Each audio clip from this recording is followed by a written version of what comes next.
मराठवाडा विदर्भात अवकाळी पावसामुळे शेतकऱ्यांचं मोठं नुकसान झालंय। बीड नगरमध्ये प्रत्येकी 2 जणांचा मृत्यू झालाय। पिकं फळबागांचं अतोनात नुकसान झालंय।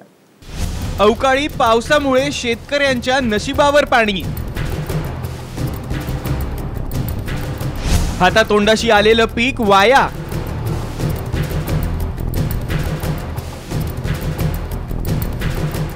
पिकं आंबा द्राक्ष बागा भुईसपाट। वीज कोसळून 4घांचा मृत्यू।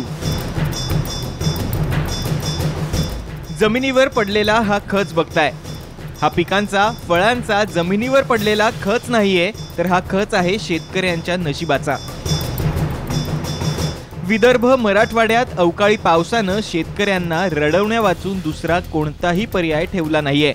बीड जिल्ह्याला तर वादळी वाऱ्यासह अवकाळी पावसानं अक्षरशः झोडपलंय। तर अंबेजोगाई, केज आणि शिरूर तालुक्यात झालेल्या गारपिटीमुळे आंबा, हळद, केळी, द्राक्ष पिकांचं मोठ्या प्रमाणात नुकसान झालंय। मराठवाड्यात वीज पडल्यानं 4 जण ठार झालेत। दरम्यान एका शेतकऱ्याचा बैल ठार झालाय, तर एक बैल गंभीर जखमी आहे। वाशिम मध्येही वादळी वाऱ्यासह अवकाळी पावसानं आंबा बागेचं प्रचंड नुकसान झालंय। सुनील लोणसुने यांनी मोठ्या कष्टानं 5 एकरांवर आंब्याची बाग लावली, मात्र अवकाळी पावसानं विक्रीला आलेला आंबा गळून गेलाय आणि सुनील यांना अश्रू अनावर झालेत। कमीत कमी फळ माझं 200-250 ग्रामचं फळ झालेलं आहे आणि 15 दिवसामध्ये माझी फळबाग काढणी झाली असती। याच्यामुळे मला कमीत कमी 15 ते 20 लाखापर्यंत उत्पन्न अपेक्षित होतं आणि या अवकाळी पावसामुळे माझं 80% बाग नष्ट झालेली आहे। पंढरपूरमध्येही द्राक्ष बागांचं मोठं नुकसान झालंय। कासेगाव, टाकळी आणि कोर्टीतल्या द्राक्ष बागांना सर्वात जास्त तडाखा बसलाय।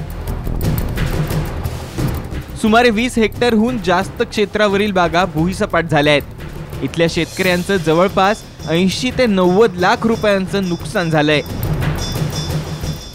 मोठ्या कष्टानं शेतकऱ्यांनी पिकं फुलवली, पण अचानक आलेल्या या नैसर्गिक आपत्तीनं हातातोंडाशी आलेला घास हिरावलाय।